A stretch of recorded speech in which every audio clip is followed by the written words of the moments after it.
Bonjour à toutes et à tous et bon réveil matinal, bienvenue sur Info Hebdo, votre émission hebdomadaire qui décrypte l'actualité sociopolitique au Bénin. Ce jour, je reçois pour vous pour le décryptage du jour dans lequel nous parlerons des violences préélectorales observées au centre et de la partie septentrionale du pays du 6 avril à hier 9 avril 2021 au pays. Nous commenterons la fin de la campagne électorale qui s'est achevée hier à 0h. Et pour l'exercice du jour, chers amis internautes, je reçois pour vous Agapit Napoléon Maforican. Il est consultant médias communication. Il est analyste chroniqueur politique. Il sera face à Habib Arandessi, qui est président d'honneur du mouvement socialiste révolutionnaire MSR. Sans plus tarder, on les retrouve dans un court instant, juste après ce jingle pour le décryptage.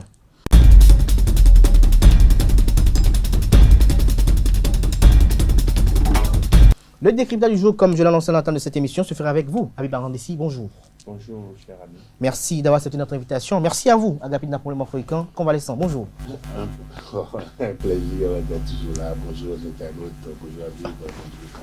Alors, Agapit Napoléon Maforican, analyste chroniqueur politique, quelle explication pourrez-vous donner à ce que nous avons observé dans la partie septentrionale et également dans le centre du pays du 6 avril à hier?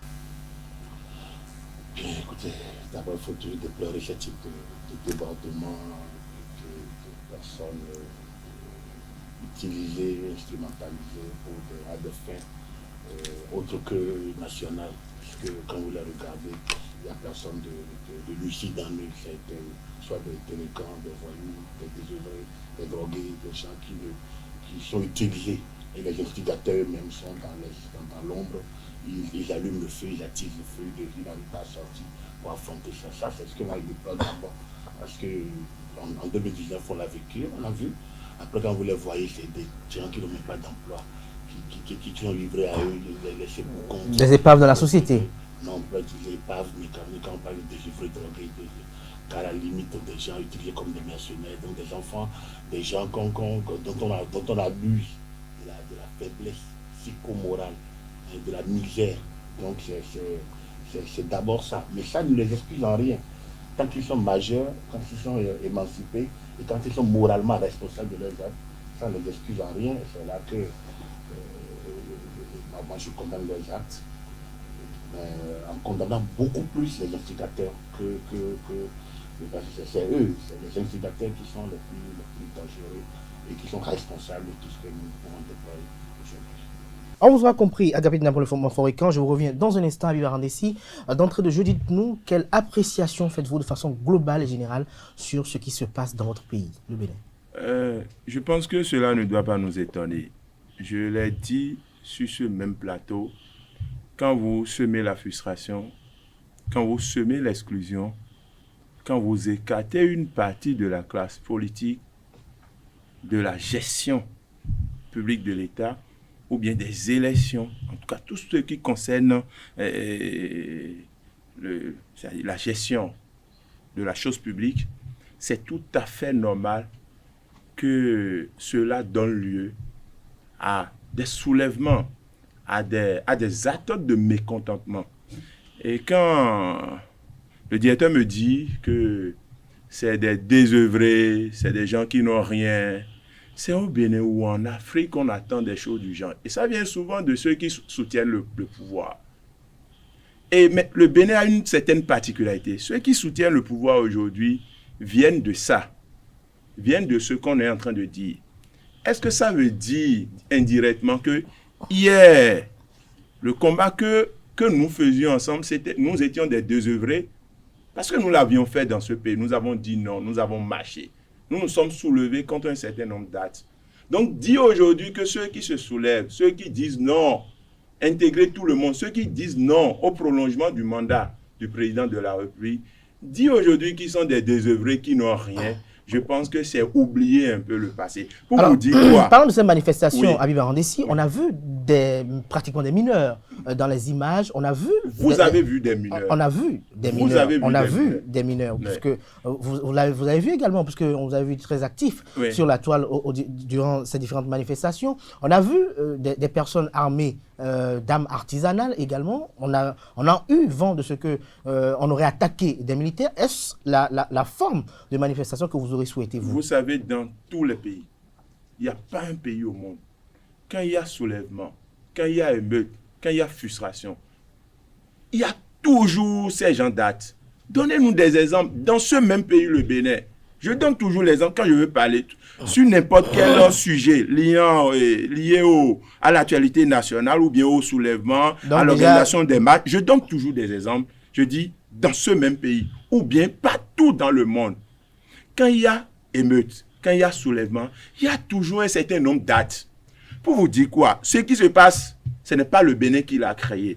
Et ceux qui ont appelé, nous qui avions appelé, j'estime, j'endosse une responsabilité parce que je suis un acteur de l'opposition. Et c'est l'opposition qui a appelé à une mobilisation contre l'imposture. L'imposture, c'est quoi? Le prolongement de 45 jours du président de la République. Nous avons dit, non, il faut que le peuple se mobilise. Parce que le peuple a cette force de se mobiliser. Il faut que le peuple se mobilise. Et donc vous êtes entièrement partisan de ce qui se passe. Écoutez, pour dire non, c'est notre droit de dire au peuple béninois de se lever contre l'imposture. Et en brûlant des biens privés. Et non, s'il y a dans ces genres de manifestations des actes entre griffes de vandalisme, s'il y a des affrontements, c'est normal. Et ce n'est pas nouveau. C'est normal. Ce n'est pas nouveau. Donnez-moi un autre exemple où les gens se sont mobilisés. On a dit les mains nues. Aucun leader de l'opposition n'a dit mobilisez-vous avec des armes, lancez la pierre aux policiers. Vous avez écouté par exemple le ministre Komi Koutié. Il a encore parlé aujourd'hui. Qu'est-ce qu'il a dit? Les consignes sont claires.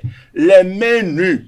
Mais s'il y a des Béninois, frustrés par la gestion du pouvoir de Talon et qui ont accumulé la frustration, en ces moments-là, ils n'entendent plus raison. Et justement, nous l'avons vu, et partout nous l'avons vu. On vous aura compris, Abiy Arandessi, et je dis Stella Moussou, son nom me vient à l'esprit tout de suite. Dites-nous, Agapit Napoléon Fréquent, lorsqu'on y voit de près, est-ce que la polémique autour de la prorogation du mandat du président Patrice Talon serait encore d'actualité lorsque l'on sait que constitutionnellement, cela lui permet d'aller puisque le scrutin est prévu pour demain 11 avril?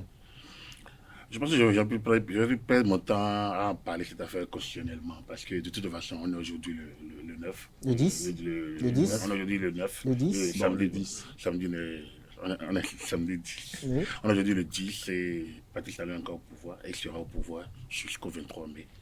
Et il va prendre fonction. S'il est élu le dimanche, il va prendre fonction. Et rien ne se passera.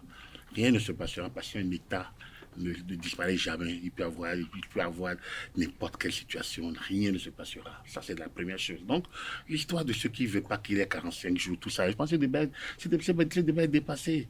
Il est d'autant plus dépassé que, comme je le dis toujours, moi, je ne me mêle pas de la masse dont parle mon ami Habib. Mon problème est simple. Il y a une élite. La question de gouvernance n'est pas la question de tout le monde. Sous aucun cieux, de nulle part démocratiquement, ce n'est pas le peuple, ce n'est pas la masse. Le peuple s'exprime à deux niveaux. Lors des référendums, pour donner la Constitution et donner la ligne à suivre par rapport aux grandes organisations de la société, structurellement, institutionnellement, politiquement. Après, c'est ces représentants élus qui agissent. Après, du moment où les représentants élus agissent, ce peuple-là ne sort plus de nulle part. Il y a des individualités qui sont des composants du peuple, qui peuvent manifester leur volonté. Mais leur volonté ne peut pas en imposer à la volonté générale. Le peuple, aucune composante de la société ne compose le peuple. Notre constitution a été claire. La constitution que les gens disent qu'ils respectent là, la constitution de 90 là, a dit clairement que la souveraineté appartient au peuple. Et cette souveraineté, aucune frange de la population ne peut le revendiquer. Le peuple là, il n'y a pas un individu qui peut le revendiquer. Il n'y a pas une organisation qui peut le revendiquer. Que ce soit de l'opposition comme de la mouvance. Il n'y a pas ni confessionnel, ni professionnel, ni politique, ni idéologique, ni personne ne peut dire le peuple est une entité globale qui ne se manifeste que lors des élections. Et après, il y a des mouvements de foule normaux, compris. Mais les mouvements de foule doivent se faire dans un cadre, dans le respect de la loi. Je vous ai dit une fois ici que la première déclaration des droits de l'homme, la déclaration des droits des citoyens et des peuples de 1789, on a beau aligner les libertés, elle s'exerce toujours conformément à la loi. Alors, dès lors que vous quittez le centre de la loi, vous cassez, on dit, non, on peut comprendre un mécontentement. Quel mécontentement? Dans quel siècle de famille on comprend qu'un enfant, parce qu'il est fâché après les parents, il casse tout, il brûle, et on dit, on comprend un mécontentement. Dans quelle ville vous comprenez que là où on a dépensé l'argent public pour pouvoir bâtir des immeubles, des infrastructures, des gens viennent, brûlent, cassent tout, et on dit qu'on comprend un mécontentement, qu'on a chez des citoyens parce qu'ils ne soutiennent pas votre position, parce qu'ils vous disent « Ah non, nous on n'est pas d'accord avec vous », autant vous manifestez votre différence, autant un autre peut aussi manifester sa différence, et vous allez vous brûler tout, parce que au nom de quel mécontentement? Là, on est dans une cité de talions, où ça fait œil pour œil, dent pour dent, et au même moment, on empêche l'État de réagir. Je pense qu'il faut que nous agissions en gens civilisés. En gens civilisés, ça veut dire quoi? Ça veut dire que le mécontentement s'exprime conformément à la loi. Tout à l'heure, il dit qu'il est instigateur, oui, d'accord, et que, qui on a vu le 6? Moi, j'aurais bien aimé voir des gens courageux qui ont dit que Talon ne doit pas être au pouvoir, que ce 6-là, ils sortent réellement pour affronter, et on aurait pu dire qu'ils sont responsables. Mais on a vu qui? On a vu des badauds, on a vu comme je vous l'ai dit, moi je n'ai vu que des badauds, des voyous, des désœuvrés. Je n'ai pas vu des gens responsables qui manifestent main nue. Je n'ai pas vu ça. Si on avait vu ça, moi je respecte totalement ceux qui manifestent main nue. Mais il se fait que j'ai vu que des casseurs, des pilleurs, des vandales, des violeurs, des gens qui ont violé. Et ça, on ne peut pas être d'accord. Habib Arandessi, Agapit Damano Fréquent dit avoir vu que des vandales, des casseurs, des pilleurs. Est-ce que sa description ne converge pas avec le constat fait sur le terrain lorsqu'on apprend qu'un péage a été saccagé, une radio a été saccagée également, des bureaux privés saccagés également, le domicile de l'honorable député qui est de leur localité, pour ne pas dire un parent à eux, a été brûlé également, sans occulter également que même les travailleurs de sexe d'une localité ont été violés et dépouillés. Est-ce que c'est la forme de revendication que vous aurez souhaité? Est-ce qu'à un moment donné, acteur politique de l'opposition que vous êtes, vous n'êtes pas appelé à encadrer ces manifestations-là? Je tiens, avant de venir à votre question, je tiens à faire 2 clarifications. Le peuple ne s'exprime pas seulement au niveau du référendum et du vote. Le peuple peut s'exprimer à travers la rue. C'est écrit où? Non, écoutez, on ne va pas réinventer les choses. On ne va pas réinventer les choses. Nous avons une histoire, une très belle histoire politique. Kérékou a pris le pouvoir en 1972. Lorsque le piétinement des libertés individuelles collectives a atteint un niveau, qu'est-ce qui s'est passé? Vous avez été acteur. Je pense que vous avez été acteur. Vous avez participé à la marche. Vous êtes allé dans la rue, c'est sûr. Je suis très jeune, je n'ai pas participé à ces mouvements. Moi, mon papa a participé à ça. Vous avez participé à ça. Donc, ce n'est pas du nouveau. Et c'est parce que vous avez participé à ça qu'il y a eu stop. Et qu'il y a eu ce qu'on appelle une transition vers ce que nous avons de plus précieux aujourd'hui, qui est notre démocratie. Pour moi. Donc, ne dites pas que c'est du nouveau. Ne dites pas que c'est écrit où. Dans le monde entier, sous tous les cieux, le peuple s'exprime à un moment donné par la rue pour chasser même certains du pouvoir. Et beaucoup d'exemples, les exemples sont légion. La deuxième clarification, vous avez dit que vous n'avez pas vu les leaders de l'opposition. Je pense que le 6, moi, je l'affirme partout. On peut venir m'arrêter à tout moment. J'ai participé à une marche les mains nues. Vous n'avez pas caché? Non. Écoutez, vous avez dit, moi, j'estime que je fais partie des jeunes en vue de l'opposition, qu'on arrête aujourd'hui un peu partout. Vous m'avez invité, je suis là. Je n'ai peur de rien du tout. Pourquoi? Parce que j'estime que la pluie qui est en train de tomber finira par s'arrêter. Et pourquoi non, vous êtes libre? On vous n'a pas arrêté. On vous n'a pas ne va pas arrêté. encore arrêter. Dans ce pays, Oui. nous avons manifesté. On nous a arrêtés, on a été jetés en prison pour 6 mois. On est ressortis. On continue de dire ce que nous pensons, jusqu'à ce que ça s'arrête. Et l'histoire viendra nous dire un jour qu'il y a eu des jeunes en ce moment-là. Mais ceux qui ont répondu à votre appel dans le septentrion et dans le centre, non, écoutez, est-ce que ce qu'ils font... Je l'ai dit quand j'ai pris la parole tout à l'heure pour dire, quand il y a les mouvements d'humeur, quand il y a les grands rassemblements, c'est inévitable ce qui s'est passé. C'est inévitable. C'est inévitable. Et personne ne peut me donner un exemple de mouvement d'humeur, de grands rassemblements. J'ai une question à votre endroit. De grands rassemblements où il n'y a pas eu ces gens datent, où il n'y a pas eu des lances de pierre ou bien les gens ont brûlé tel édifice. Donnez-moi, même en France ou bien aux États-Unis. Alors, même au Bénin, dans notre pays, avant 2016. Lorsque vous demandez à ce que Patrice Talon quitte le pouvoir, il quitte le pouvoir, qui sera au pouvoir en ce moment-là? Est-ce que l'opposition à laquelle vous appartenez aujourd'hui est assez unifiée pour gérer cette crise politique que vous voulez instaurer? Je pense que le débat, Talon quitter le pouvoir, ce n'est pas un débat de l'opposition prend le pouvoir. Je pense que vous faites tout faux. Non, mais est-ce que nous sommes dans écoutez, c'est simplement. Notre démocratie notre démocratie, je pense qu'elle est bien bâtie. Même si elle a certaines faiblesses, elle est bien bâtie. Et tout est clair dans la Constitution. Qui prendra le pouvoir? Quand Talon Patrice rentre dans l'imposture, il y a les dispositifs pour prendre le pouvoir. Lesquels, par exemple? Non, mais rappelez-nous-les. Écoutez, le président de l'Assemblée nationale peut prendre le pouvoir. L'Assemblée nationale que vous avez dénoncé par le passé? Non, écoutez, je parle des institutions. C'est sous Talon Patrice qu'on voit une forme d'embrigadement de tout ce qui est institution de la République, où nous avons une Assemblée nationale monocolore qui pose problème, où nous avons Mais vous souhaitez aujourd'hui que le président de cette Assemblée nationale monocolore prenne le pouvoir? Je n'ai pas fini. Oui.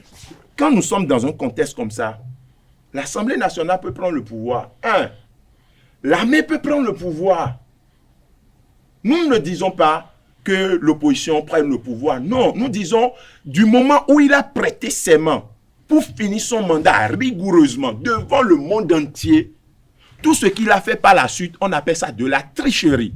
Il faut le dire. Et ne pas l'accepter si tout le monde doit prolonger son mandat parce qu'il a une majorité à l'Assemblée nationale.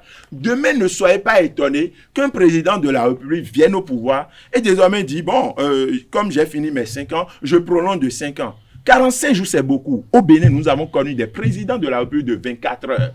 45 jours, c'est beaucoup. Mais Agapit Napoléon Fréquent, vous serez forcé de nous dire, est-ce que Patrice Talon a délibérément prorogé son mandat de 45 jours? J'ai dit que je ne voulais plus faire ce débat parce que on est contraint pour expliquer. Au Bénin, on fait un débat de 45 jours. Et des amis camerounais. Est-ce qu'au départ, la présentation de serment était prévue pour le 6 avril? Les amis camerounais me disaient quand même que nous sommes un peu terriblement, absolument terribles en Afrique parce que chez eux, il se fait que depuis tout, des gens sont nés depuis 50 ans et ils n'ont connu que 2 présidents de leur vie. Et puis, il y en a qui sont là depuis plus de 40 ans et n'ont connu qu'un seul. Et apparemment, le ciel ne reste même pas au pays pour qu'on le voit. Quel dommage. Donc, à côté de nous, ceux qui viennent nous faire la morale parfois qu'on a une dictature la plus coriace, ils sont là, c'est un clan familial qui est là depuis près de 50 ans. Et pourtant, bon, ils ont fait l'apologie de ce clan familial. Et pourtant, le clan est toujours en place. Moi, je ne suis pas là pour demander aux autres de faire. Tant que ça leur siège, c'est bon. Au Gabon, même chose. Alors, donc on peut citer autour de nous plein de cas des gens qui sont en place de manière et que les gens viennent d'ici maintenant pour nous parler de 45 jours. Ce qui se passe au Bénin. En fait, moi je dis toujours, quand mon vis-à-vis il est suffisamment jeune pour que on ne fait pas le même type de débat. Il est dans sa dynamique. Moi je le comprends quand je l'écoute. Je le comprends d'autant que il y a du pertinent dans ce qui est dit. Mais tout n'est pas, ce qu'il dit n'est pas, c'est normal. C'est-à-dire que c'est une affaire de génération. Moi, j'ai pas marché contre le PAPB. J'étais assez jeune. J'ai pas marché. Je n'étais pas communiste du tout. Donc, du coup, j'ai pas marché. Mais j'ai milité dans le mouvement révolutionnaire. Donc, du coup, j'étais beaucoup plus jeune, mais dans les cercles d'études révolutionnaires. Je l'ai fait. Ce qui se passait, c'est qu'on avait le Parti communiste du Dahomey qui a estimé que les Kérékou ne faisaient pas du marxisme. En fait, il faut remonter à ce qui s'est passé en 72, quand Kérékou est arrivé au pouvoir, avec les mouvements de jeunes, les ligueurs et la JUD, ceux qui se chamaillaient déjà derrière les jeunes, c'était la Moussou Bruno, les frères Corée des Azaria, les Ajo Boko Yas, c'était eux qui étaient les jeunes de l'époque, et ils savaient leurs contradictions internes entre ceux qui voulaient que les militaires soutien stratégique, mais recul, il veut soutenir, mais il ne veut pas se mouiller. Et au même moment, il y a d'autres qui voulaient se soutenir entièrement. Et donc, quand l'un a gagné, les autres beaucoup parmi les autres ils sont se retrouvés pour créer le Parti communiste du Dahomey. Alors, ce Parti communiste a passé tout son temps à combattre le système, effectivement. Mais mais ce n'est pas que le Parti communiste qui a combattu. L'agression du 16 janvier 1977 Ce n'est pas le PCD, c'est plutôt les nôtres, c'est les bourgeois de l'époque qui avaient été débouillés, qui avaient été repoussés. C'est eux qui sont revenus avec le mercenariat en 77. Alors le système a géré jusqu'au moment où la banqueroute a commencé. Après le moment où l'État n'arrivait plus à assumer ses charges régaliennes, le système s'est érodé. Et donc, les manifestations ont éclaté de plus belle. Là, vous narrez l'histoire politique du pays. Et donc, 88-89, après le moment où on a voulu aller au programme d'ajustement structurel, les gens disent, vous ouvrez le système.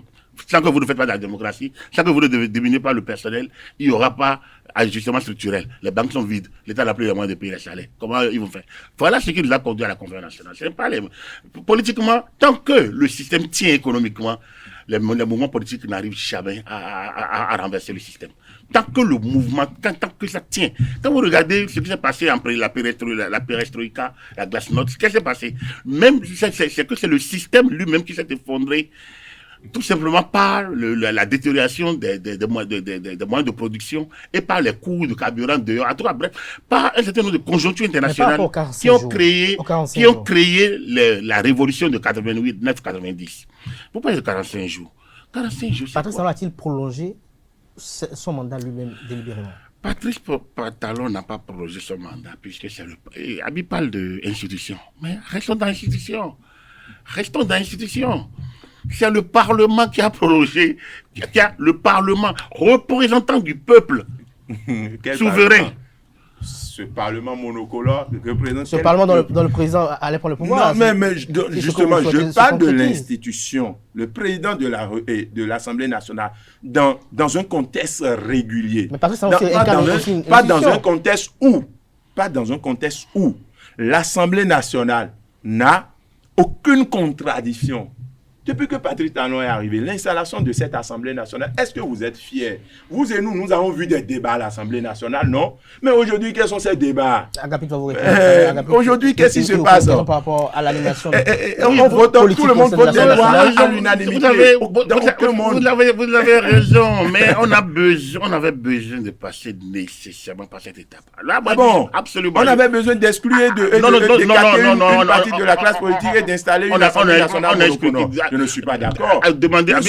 Allez demander à Eric Ngoundete et à Gaba Yaya, représentants de FCBE, dans le comité paritaire, avec le président Adrien Gbedji en février-mars 2019, allez leur demander pourquoi, après avoir signé les lois dérogatoires qui devaient permettre à tous les partis d'aller aux élections de 2019, pourquoi, une fois qu'ils sont allés rencontrer Yahi, ils ont renié leur signature et Yahi a fait une sortie pour donner récépissé à tout le monde.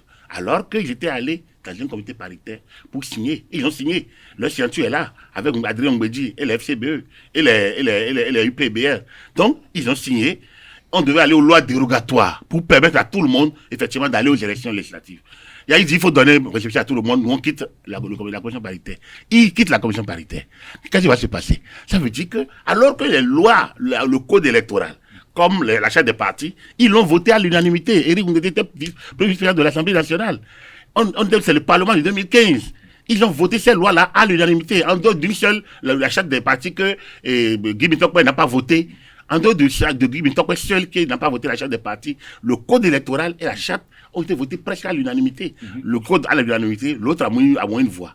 Mais quand ils essayent de le mettre en œuvre, ils se sont rendus compte qu'il y a eu des difficultés. Il n'y a pas eu de difficulté dans la mise en application du code électoral et de la charte des partis politiques. Il y a eu la création d'une pièce qui ne figure nulle part dans le code électoral et dans la charte des partis politiques. Et vous le savez très bien, c'est la création de cette pièce qui a écarté l'opposition, ce qu'on a appelé certificat de conformité et que la Cour devait délivrer. Mais attendez.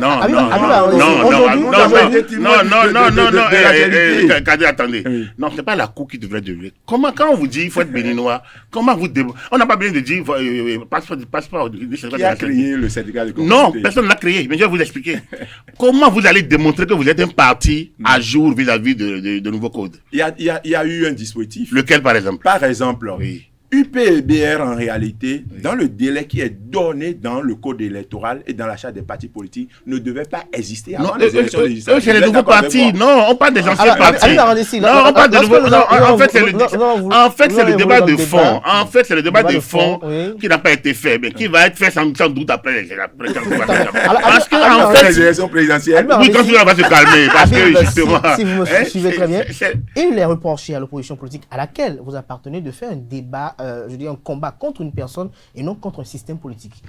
On a comme l'impression que vous en prenez seulement à Patrice Talon. Vous avez en quelque sorte des problèmes personnels avec Patrice Talon. Pour la plupart de vous qui composez cette opposition à laquelle vous appartenez. Je vais donner quelques exemples. Je commence par moi. Je suis jeune et j'ai une carrière que je protège.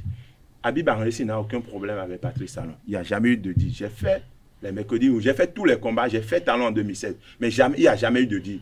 Je n'ai pas géré quelque chose de public pour qu'on me crée de problèmes. Je suis saine, crédible.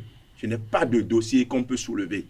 Donc, il n'y a pas de dit. Talon Patrice, on ne peut pas dire, Talon lui a promis telle chose, c'est pourquoi il est dans l'opposition, il ne l'a pas eu. Bon, Komi Koutié n'a aucun problème personnel avec Patrice Talon. Ah, ça c'est discutable. Non, mais dites-moi, le seul.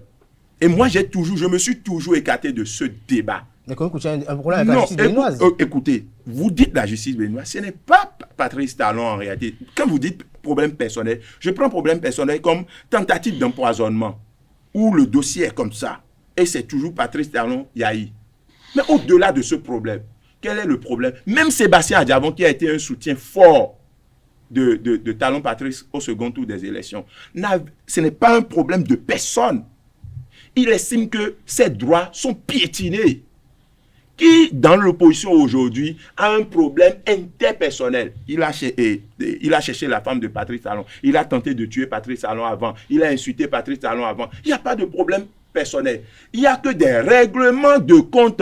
Et on a utilisé la justice. On veut gérer le pouvoir tout seul. Donc, il faut écarter certains. Parce qu'on estime que si ceux-là sont là, il y aura une certaine contradiction. Il y aura l'équilibre dans les débats. Donc, il faut les écarter par toutes les manières possibles. Et mieux, vous allez voir, ceux qui se retrouvent dans les mêmes dossiers, vous avez dit problème avec la justice, ces dossiers, il y a des gens qui travaillent avec le pouvoir.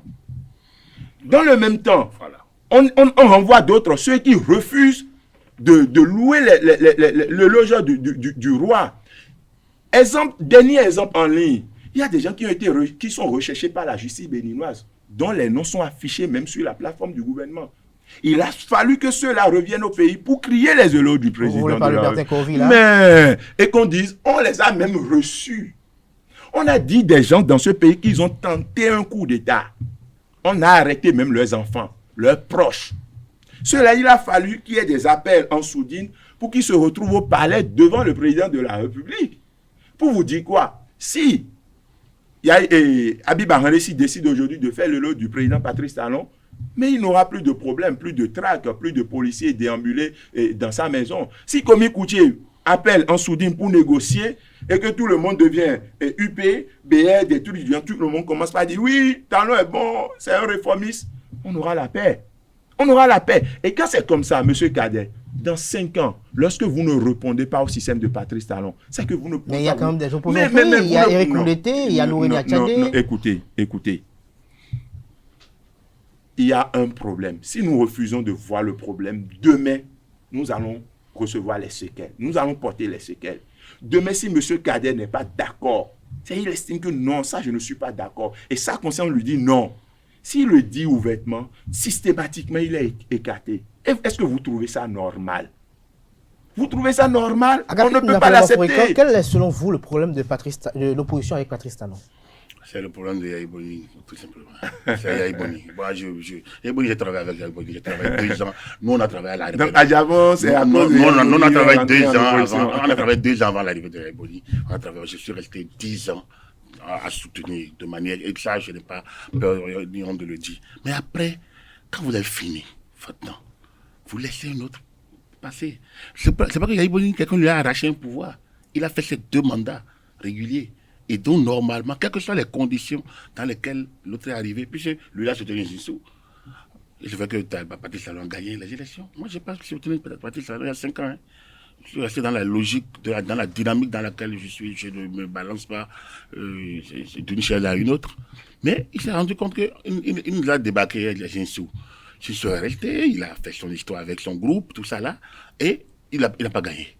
Il ne gagne pas, bon, il disparaît du pays. Pendant ce temps, ceux qui ont gagné ont pris les commandes. Ils ont pris les commandes, il se fait que tous les projets que la Yaya a lancés, les diagnostics, les discours, tout ce qu'il a conçu comme changement, qui n'a pas marché, qu'il a parlé de refondation, qu'il faut ramener les valeurs éthiques, morales et spirituelles. Tous ces discours, nous l'avons suivi. Mais je fais que ces discours se retrouvent dans le projet de Patrice Talon. Et un à un, on a commencé par les mettre en œuvre. Un pays ne peut pas vivre de compromission, ne peut pas vivre de pagaille de sa classe politique. On ne peut pas continuer avec 250 partis politiques. Et chaque fois quand il faut regrouper, les gens vont faire des alliances factices et après ils vont se casser. À un moment donné, il fallait mettre fin à ça. Et tout le monde était d'accord de mettre fin à ça. Au moins toute la classe politique était d'accord. Oui. La preuve, en juin 2018, ils sont tous allés à un séminaire. Ils étaient tous d'accord. Le problème, c'est que c'est à la mise en œuvre. Exactement comme en 2010. Si vous vous rappelez. En 2010, tout le monde voulait de la LEPI. On est allé faire la LEPI. Ils ont voté la loi de la LEPI en mai 2009. Quand, après de 2010, les gens ont commencé par faire l'enroulement et l'opposition s'est exacerbée contre Boni Yahi, parce que c'est le temps de l'UN contre le FCBE à l'époque, et candidature unique de l'UN, quand ils ont vu qu'il y avait beaucoup de l'ascendance, qu'est-ce qu'ils ont dit? Ah, la personne doit aller s'enrôler, pas de l'épi, pas ci, pas ça. Et la Cour constitutionnelle de l'époque, présidée par Robert Dossou, a dit, nous n'irons aux élections qu'avec la LEPI. En ce moment-là, la LEPI n'existait même pas encore. Les gens étaient en train de confectionner. On n'ira qu'aux élections qu'avec la LEPI. Qu'est-ce que la classe politique a fait?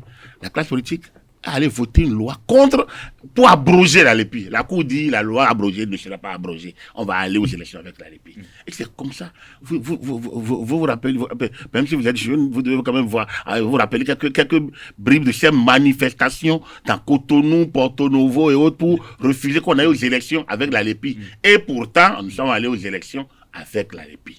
Ça veut dire quoi?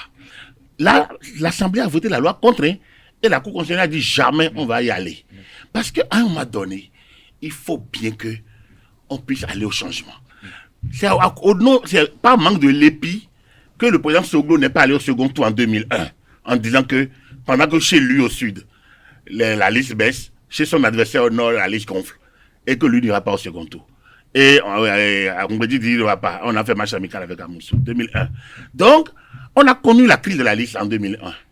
En 2011, on dit il faut corriger. On a corrigé. Et on dit, quand il s'est agi de mettre ça en œuvre, on dit non, il faut suspendre. La Cour dit jamais, on doit y aller avec. Au moins, ça, c'est un acquis aujourd'hui. Même chose également par rapport à la réforme du système. On a réformé le système. Ça a été fait. Mais dans la mise en œuvre, il y a toujours des difficultés. Il y a toujours des difficultés. Donc, moi, ce que je dis, c'est normal qu'eux, ils prennent ça comme... Vous savez, ce n'est pas les Habibs le problème. Les Habibs ont leur vision. Ils ont encore leur idéaux. Ça, c'est... Le problème, c'est qu'ils suivent des aînés qui ont d'autres agendas. Et c'est là qu'on n'est pas d'accord. Moi, à son âge, j'étais aussi truculent. Il n'y a pas de souci, je le comprends. Je comprends certains.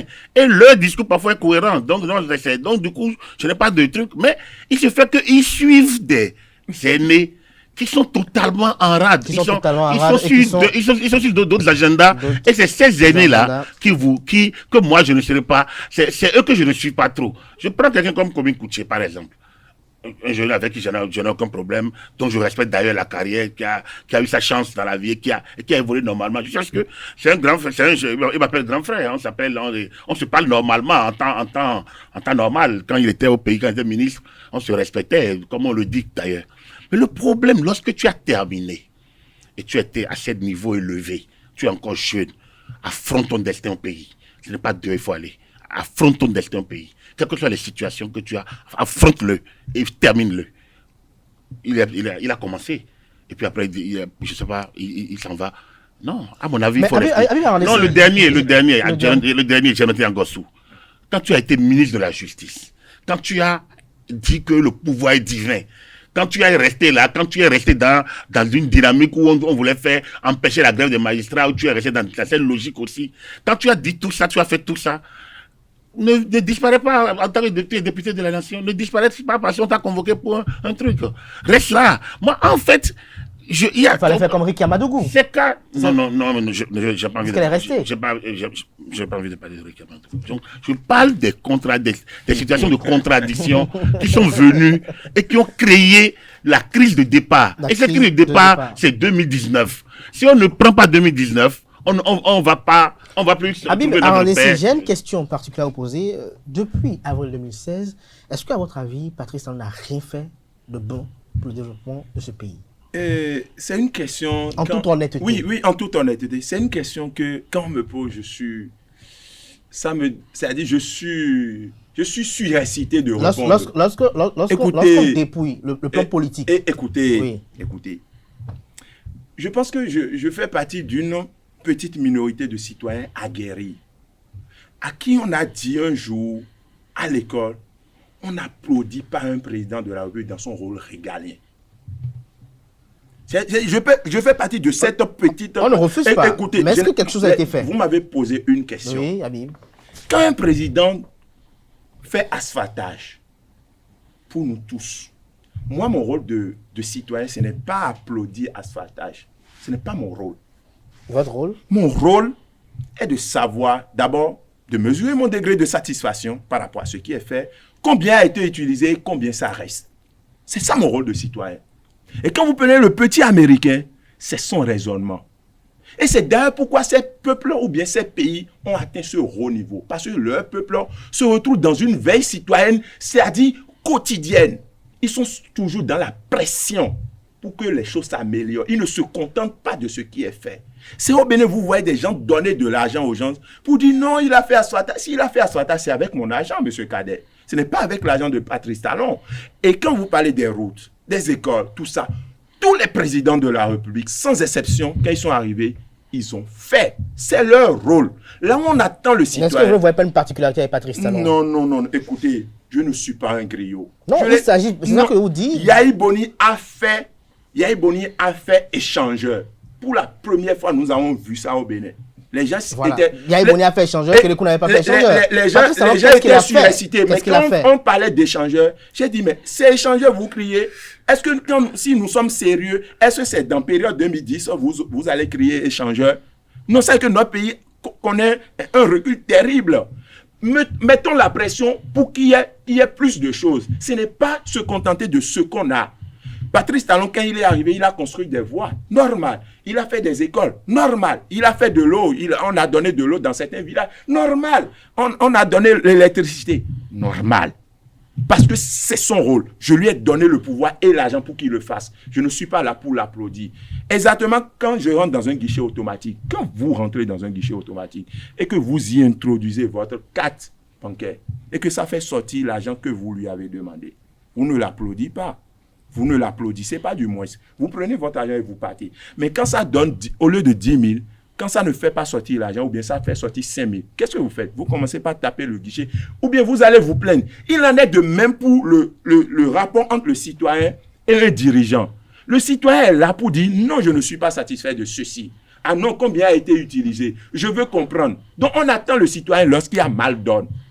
Ne continuons pas à plonger notre pays dans l'ignorance. Et c'est tout ça là qui a créé aujourd'hui l'écart entre les citoyens ou bien le bas peuple et la classe politique. Pour vous, c'est quoi le peuple? Non, le peuple, c'est vous et moi. Le peuple, c'est les étudiants. Est-ce que le peuple se limite uniquement à la classe de l'opposition? Parce qu'on a comme l'impression que l'opposition a la détention. Je vais vous montrer que le peuple est en opposition avec Talon. Je vous dis. Et ceux qui remplissent les salles. Moi, je vais vous expliquer. Ceux qui font les caravanes. Moi, je vais vous expliquer. Je vais vous expliquer ça en une minute. Oui, très rapidement. Très rapidement. Je vais vous dire. Le peuple, c'est les étudiants. Ces étudiants qui ont vu leur allocation universitaire saccagée en 2017. Vous avez vu, nous avons marché pour ça. On a cotarisé. C'est nous qui avions créé cette expression. On a cotarisé les allocations universitaires. Le peuple, c'est les banques qui ont été cassées sans dédommagement. C'est ça, c'est le peuple. Le peuple, je n'ai pas fini. Oui. Le peuple, c'est les milliers de Béninois qui ont été renvoyés. de nos administrations publiques. Le peuple, c'est les enseignants qui ont tenté de dire non, nous ne sommes pas d'accord avec telle chose. Et on les a radiés de la fonction publique. Le peuple, vous les connaissez, c'est les travailleurs de Sonacop. Ils sont pleins. C'est ça le peuple. Mais les gens remplissent les salles. Il y a deux formes de popularité où quand on dit les gens ont rempli. Moi, Habib Arandessi, je peux sans donner de l'argent à quelqu'un, je peux remplir une salle avec 500 personnes. C'est-à-dire, je peux appeler 500 étudiants à remplir une salle sans donner de l'argent à quelqu'un. Mais si je dois aller à 1000, 2000, vous allez voir du monde. Je suis obligé de... Ah non, on n'a pas mangé. Tout à l'heure, ceux qui remplissent les salles, vous savez comment ils remplissent les salles. Tout à l'heure, vous avez parlé de recrutement et de concours. Avant de partir, je vais vous poser une question à Habib Arandessi. Oui. Est-ce que vous êtes fier par le passé de la façon dont les recrutements ont été faits dans la fonction publique? La réponse est non systématiquement, parce que j'ai fait des marches contre des concours frauduleux dans ce pays. Mais aujourd'hui qu'on décide d'apurer l'administration publique, vous êtes encore contre cela? Qu'est-ce qu'on fait dans l'administration publique? Vous n'avez pas vu, vous n'avez pas été témoin des concours frauduleux. J'ai dénoncé des concours au niveau de la justice dans ce pays. Et sous talon encore. Pour vous dire que le système n'a pas en réalité changé. Les gens se sont organisés en un groupe minuscule. Mais est-ce que ce n'est pas mieux pour vous? Pour écarter. Non, moi je ne suis pas dans des débats de ce n'est pas mieux. Je suis dans le débat. C'est pourquoi je ne compare jamais la gestion de Patrice Talon à la gestion de Boni Yayi. Vous savez pourquoi? Pourquoi? Je ne ramasse pas mes vomissures. J'ai fait une opposition farouche contre la gestion de Boni Yayi. Et quand je vois Patrice Talon, je dis ce n'est pas ce que nous on voulait. On voulait un certain nombre de changements. On voulait du nouveau. Il n'y a pas du nouveau en réalité dans ce qui est fait. Peut-être qu'au second mandat, il n'y a pas du nouveau. On continue d'embrigader l'OSTB. On continue d'empêcher les gens de marcher. On a écarté une partie de la classe politique. Ce n'est pas du nouveau. On n'a pas du nouveau. Peut-être au second mandat, vous êtes satisfait. Non, on n'a pas du nouveau. Alors, Agapit Ndamolo-Moforikan, avant de clore ce sujet, j'ai bien envie de vous poser la question. Quelles sont aujourd'hui les espérances des populations béninoises, toutes tendances confondues, pour une paix? Non, il y a la paix. Le problème ne se pose pas. Vous savez, non, c'est des justes. Non, il y a la paix. Mais il y a des crépitements d'âme. La paix? Oui, il n'y a pas la paix. Il y a la paix. Il y a la paix. Il y a les désœuvrés qui vont aller vandaliser les gens. Non, c'est pas ça. Demain, c'est le Non, c'est sérieux. Il y a la paix. Le problème qui se pose, c'est un problème de... Nous sommes dans une phase de changement. Et tout changement crée le désastre dans certains esprits. En fait, ce qui se passe clairement aujourd'hui, c'est le changement. Le drame de Patrice Talon, c'est la refondation. Non, c'est Yaïboli qui voulait la refondation. Patrice Talon est venu avec le nouveau départ. Et lui, donc... Avec la rupture. Après, ils ont créé une coalition de la rupture. Lui-même, c'est le nouveau départ. Ah, okay. Après, ils ont créé... Moi, je n'étais pas dedans, comme je le dis. Moi, comme je vous l'ai dit, il y a 5 ans, je n'étais pas... Quand Patrice Talon est arrivé, je fais partie de ceux qui étaient à la périphérie pour être écrasés. Je ne suis pas ceux qui ont gagné. Ça, je suis convaincu de ça. C'est-à-dire que, naturellement, peut-être ceux qui ont les vainqueurs, qu'est-ce qu'ils font? Quand ils gagnent, pas nécessairement celui qui est au pouvoir, mais tous les gens du système ont envie de vous écarter pour qu'eux, ils prennent les positions. J'ai souffert de ça. Ça, il n'y a pas de choses. Mais nous, comme tu le dis autant, nous, c'est le Bénin au-dessus de tout, effectivement. Et donc, à partir du moment où ce que Patrice Talon fait là, vous avez dit que Patrice Talon a les bonnes dames. Non, il ne peut pas occuper la place publique. Je suis désolé. Ils ne peuvent pas. Il y a une certaine particularité. Désolé. Ils ne peuvent pas occuper. Il fallait oui, je vous comprends. Ça va prendre 5 ans. La preuve.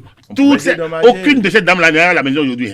Non. Aucune n'est de œuvre aujourd'hui. J'ai des exemples qui sont à la maison. Ils n'ont qu'à se montrer. Je pense que les gens, ils n'ont qu'à aller s'inscrire à la chambre auprès des. Ils n'ont qu'à aller s'inscrire. Non, c'est vrai. L'État leur a offert suffisamment de cadres pour se. Aujourd'hui, les gens peuvent s'inscrire. C'est encore notre problématique. Pour se réinsérer. Non, laissez-moi. Donc, il y a ça. Les chefs-lieux, on les a remplacés. Vous avez dit que quand le chef d'État fait son travail, on n'a pas besoin de le remercier. Je suis totalement d'accord avec vous. Mais il se fait que là où Kérékou n'a pas réagi, chef-lieu, nommer 12 préfets, c'était impossible sous Kérékou. C'était impossible donc sous 20 ans de mandat de chef d'État, on n'a pas été en mesure de nommer chef-lieu de 12 préfets. Oui. Au moins de dire, voilà les chefs-lieux de préfecture. Au moins, il lui est arrivé, il a réglé. En moins de 3. Attends, celui-là, on ne peut que l'applaudir. Moi, personne ne m'a entretenu. Et je ne suis entretenu par personne aujourd'hui.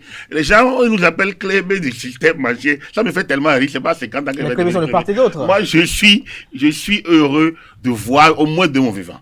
Alors que nous avons convaincu, nous avons cru à ça sur Kérékou 2, Kérékou 3. On a cru qu'il y a Iboli ferait le job. Moi, je suis heureux que quelqu'un d'inattendu arrive et règle, joue les sales besognes. Les sales besognes, c'est ce qui est en train de finir. Hein. Désormais, là où vous êtes, quand vous serez militant, quand votre mouvement, vous allez le transformer en parti politique, et vous allez désormais vous battre sur les idées. Et comme vous n'aurez plus 250 devant vous, où l'argent va dominer, vous vous rendrez compte que vos idées peut-être vont finir par passer. Ce qui n'est pas le cas avant. Le type, il vient du néant, financé par on ne sait qui, et il jette l'argent dans le système, et il va se faire... Il va se faire... que nous remarquons aujourd'hui? Aujourd'hui, on est en phase de transition. n'est pas d'un parti politique. Si, lui-même dit, il est venu par le système. Le système, on est en phase de transition. Il est dans quel parti? On est en phase de transition. Non. On est en phase de transition. Le système la réforme du système partisan devait renforcer les partis. Oui, mais on devait avoir devant nous des candidats venant des partis. Là, vous risquez d'avoir UP candidat, BF candidat, Moël. Pas forcément, mais que des partis politiques présentent un candidat venant d'un parti politique. Ça viendra. Non, ce que vous dites, ça viendra. Koué et Agossas ont été parachutés. Non, là par contre, on n'est pas d'accord. Macron venait d'où? Là par contre, on n'est pas d'accord. On n'est pas chez Macron. Un militaire, la démocratie, c'est exactement ça. Dans le discours sur le système, sur la réforme du système partisan, vous vous rappelez que le discours phare ayant poussé à la réforme, c'est renforcer les partis politiques afin, pour une première fois dans l'histoire politique de notre pays, avoir un président de la République c'est-à-dire qui soit militant d'un parti politique. Mais le Bénin ne finit pas de 2016 à 2021. Non, mais nous allons observer en 2023. Merci également à vous. Le système n'est pas terminé. Il aura l'occasion vous aurez l'occasion de constater les effets. L'un des effets positifs de la réforme du système partisan, c'est que les gens ont rejeté le parrainage. Demain, ils seront tellement contents parce que lorsque vous allez vous battre, lors des élections intermédiaires, comme les élections législatives, vous faites la politique de la chaise vide. Vous savez que la présidentielle est perdue parce que vous n'aurez même pas de parrain. Le parrainage est venu dans un contexte qui ne permet pas de l'appliquer. D'accord. Vous êtes d'accord avec moi? Je suis d'accord que si on était dans un contexte sérieux, il n'y aura pas de candidat. Si on était dans un contexte sérieux, il n'y aura aucun candidat qui allait venir de l'opposition. Si. Comment?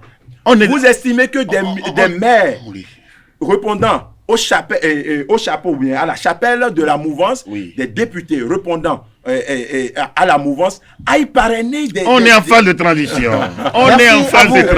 Chers invités. C'est pourquoi il fallait chercher le processus. Justement, il faut deux pour le processus. Hier, vendredi, à 0h, la campagne électorale pour le compte de la présidentielle qui se déroulera demain, 11 avril, au Bénin, a pris fin à Bibandessi. Quelles sont vos impressions sur le déroulement de cette campagne électorale et quelles sont vos espérances pour le 11 avril prochain? Dernière question de cette émission. Voilà, je pense que d'abord, je vous l'ai dit, ce qu'on est en train de voir, ça n'endort pas le Bénin. Ce n'est pas une élection présidentielle, ça.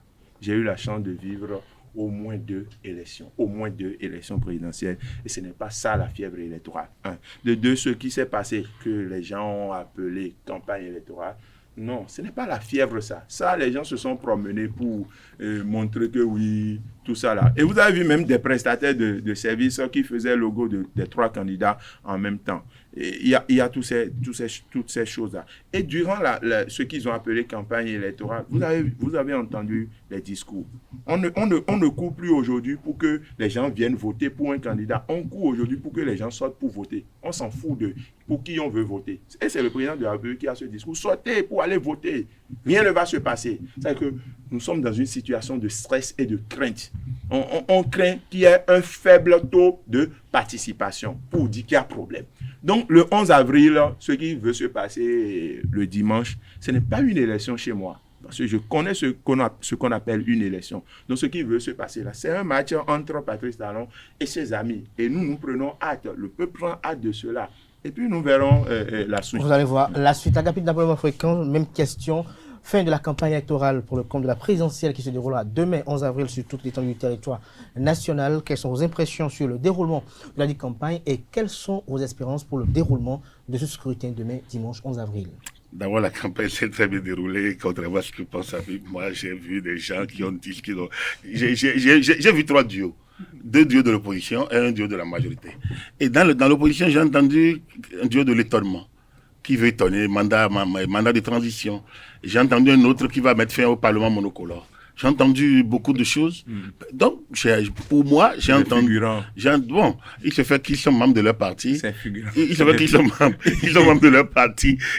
Les FCBE ont désigné librement leur duo. Et Irénée Agossa, membre des démocrates, est allé quérir. Il est membre des démocrates. Non, il n'est pas présenté par... Non, il n'est pas présenté. Il a été suspendu même. Oui, mais heureusement, ils ne l'ont pas renvoyé. Donc, ça veut dire que... Les démocrates ont eu leur candidat. Ils ont gardé... Qu'on a enfermé. C'est un marron dans leur... Ils ont voulu jouer le peuple, oui. Les Agossa, les marrons des démocrates. C'est des marrons pour eux. Et ils ont mis ça dans le feu comme deuxième carte. Et ils le jouent très bien. Agossa et Kowi sont des démocrates. Ça là, ils ne sont pas exclus. Pourquoi le parti n'a pas appelé à voter? Ça, c'est ces contradictions internes. Ça, moi, Vous avez fini par la campagne? Donc, pour moi, la campagne s'est bien déroulée. Ça reste dans la logique de la réforme du système partisan. Comme je le dis, 3 duos, ça permet de voir clair au lieu de les 50, 30, les 40, 30 qu'on avait, où on se perdait dans les... Et ça ne nous a jamais empêché de choisir Patrice Talon comme président. C'est vrai. Mais si on avait 40... Non, mais on ne va pas continuer sur cette lancée. Donc, moi, ce que je voudrais vraiment demander, c'est que ceux qui ne veulent pas aller voter, restent chez eux. Parce que, vous savez, ne pas voter n'est pas une obligation. Mais si vous ne votez pas, et c'est là le peuple dont on parle là, c'est le moment où il agit. C'est-à-dire que quand on dit que certains ils sont des comparses, non, ils sont pas. Ils sont des figurants. Très bien, ils sont des figurants. Si moi j'étais un peuple révolté, si j'étais révolté comme vous le dites si bien, je vous jure que j'irais voter pour ces figurants. Puisque là, ça veut dire quoi? Quand j'entends Irénée Agossa, je ne pense pas qu'Irénée Agossa gouvernerait comme Patrice Talon. Quand j'entends Kowi, ou bien j'entends Djemba, je ne pense pas qu'il gouvernerait comme Patrice Talon. Ça veut dire quoi? Si moi j'étais un peuple révolté, je voterais pour l'un des duos de l'opposition. Parce que tous ces gens-là, donc on voit là, Djemba, Gumpe, et Agossa, Kowi, ont géré. Ils sont devenus candidats comment? Non!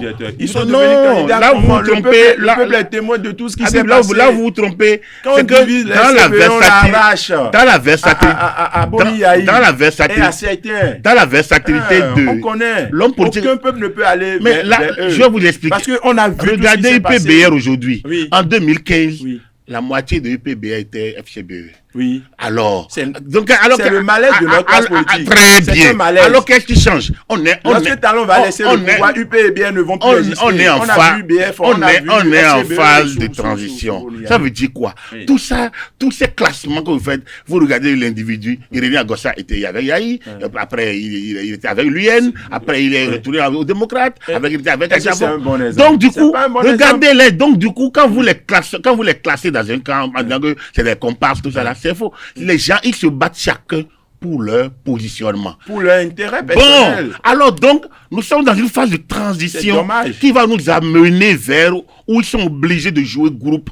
Aujourd'hui, le BR, aujourd'hui, joue groupe. On a vu... Le BR et l'UP ne sont pas des partis politiques. Pour le moment, on est en début. Peut-être qu'ils vont faire leur mutation. Ils ne sont pas des partis politiques. Donc, pour moi, mon souhait que demain, les gens aillent voter, qu'il n'y ait pas de violence. Je dis toujours que les instigateurs vont se retrouver, ils vont sabrer le champagne avec ceux qui dénoncent aujourd'hui. Pendant ce temps, les autres auront leurs blessés, handicapés à vie. Si les gens suivent les instigateurs, ils vont se retrouver totalement en face, totalement en dehors de l'histoire. À un moment donné, le peuple devra prendre ses responsabilités. Merci. Le peuple, c'est celui qui prend les responsabilités aux urnes. Napoléon, la rue ne gouverne pas. La rue ne gouverne pas. La rue donne le tempo et se replie pour laisser, sauf lors des révolutions. Consultant médias communication, on n'a pas besoin de révolution. Analyste, elle se déroule institutionnellement. Napoléon Mafoïkan, merci pour vos analyses. Merci également pour votre argumentaire. J'espère que certains internautes vont se retrouver, comme d'autres aussi vont se retrouver dans ce qu'a dit ce matin Abiba Randessi, président d'honneur du mouvement socialiste révolutionnaire MSR. C'était Info Hebdo de ce samedi sur ESA Télévision. Demain, c'est le jour de l'élection. Nous espérons que les Béninois vont voter, ne pas se rendre aux urnes pour ne pas créer des violences également. C'est faire un choix également. Aller aux urnes et également effectuer un vote nul, c'est également un choix parce que Patrice Talon est venu à travers les urnes et s'il devra partir, il faut également que cela se sente à travers les urnes pour que vous puissiez manifester votre mécontentement à travers les urnes. C'était Info Hebdo, comme je disais tout à l'heure, de ce 10 avril 2021 sur ESA TV. Merci pour l'attention et bonne suite de programmes sur ESA TV.